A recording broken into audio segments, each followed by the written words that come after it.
these 2.5 years, um, other planets will keep moving, but Rahu would be in Kumbha, that is Aquarius, and Capricorn, which is Makara during this time, and Jupiter would be in Gemini, then Cancer, then Simha, and little bit in Kanya or Virgo as well during this time. And for the most part, the rest of the planets in the zodiac will keep revolving around the sun and moon revolving around the earth and indirectly around the sun as they always do.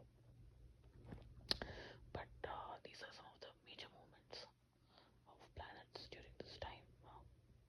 Um, so let's now see what would happen from a prediction perspective in these 3 years for Libra Rashi or Thula Rashi people. So Saturn, since it moves into sixth sign of Pisces, um, that's a good sign for Shani to be in. From a competition perspective, you're going to win most of the competitive things that happen in your life, be it arguments, be it winning a job or your career, or attending interviews and getting jobs because you would win against the competition. So this good luck would be there. Health also would be good, and even if there are some challenges, you will get a chance to go to hospitals and rectify your situation, or at least figure out what the root cause is, and then try to come to terms with whatever it is. But whatever health may throw up, it's all gonna be good. Like in other words, there's nothing to be scared about in terms of endings, etc. It's just going to be regular health issues that can also be sorted out easily during this transit of Saturn.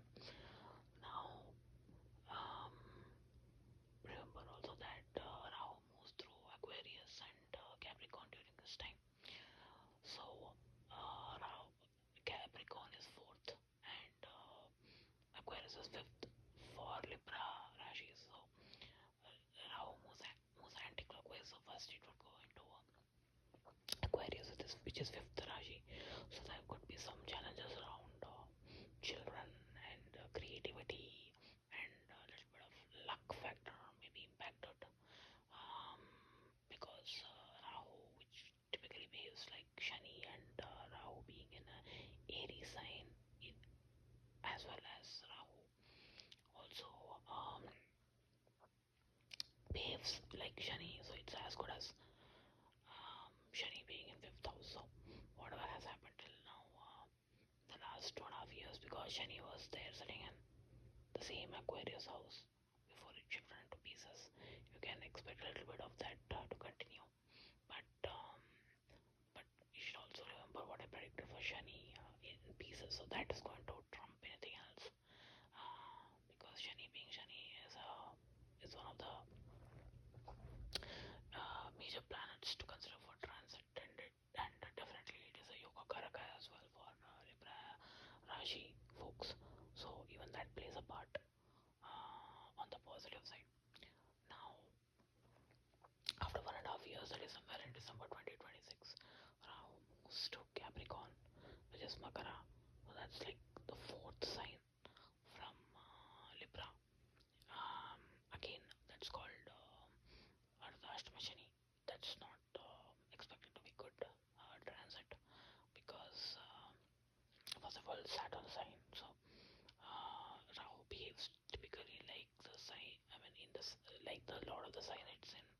So when it goes into Capricorn, that's like Ardhashtama Rahu, you could say. So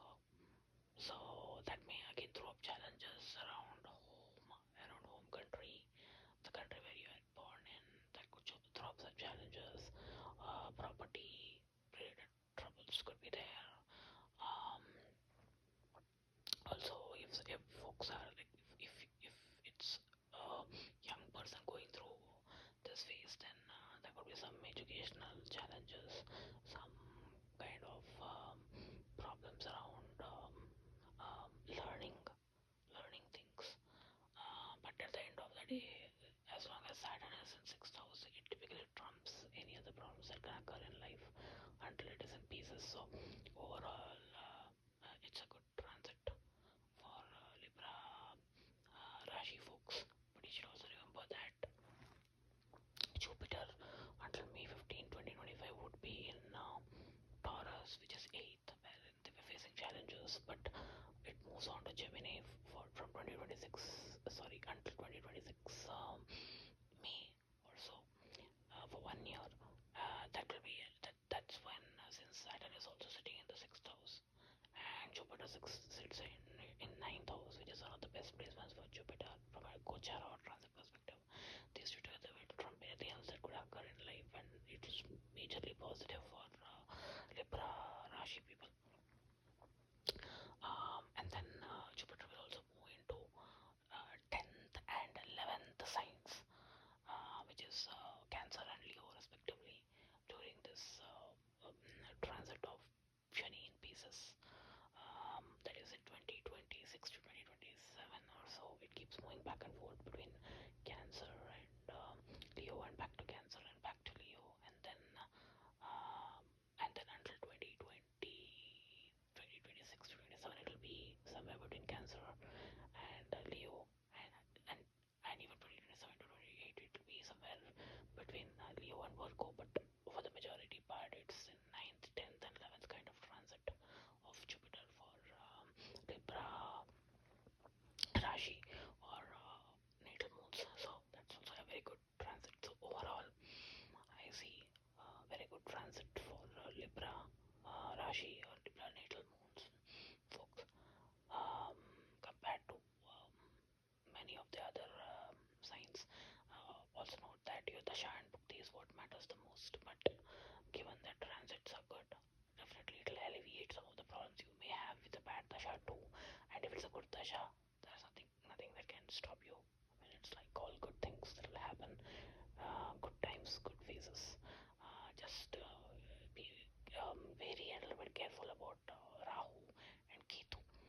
Rahu and Ketu transits are not that great, but no matter what it is, at the end of the day, Saturn and Jupiter will bless you with good karma at the end of the day, as far as 2025, 26, and 2027 go. So, if you need to know what your moon sign is, you can always download